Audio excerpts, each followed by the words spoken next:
أهلا أهلا، شلونكم؟ وين الماميات الجدد؟ يلا وياي تعالوا نشوفوا شلون راح نعقم المميات بأبسط وأضبط طريقة.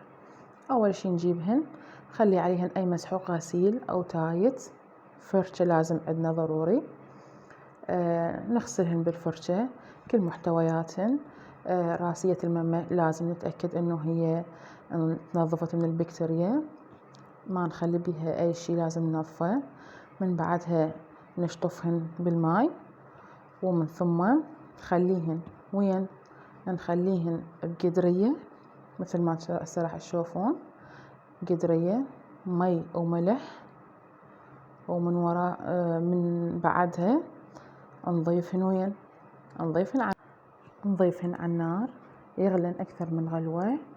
نتأكد نشوف إنه المميات دخلهن الماي المغلي والملح، وهاي النتيجة النهائية.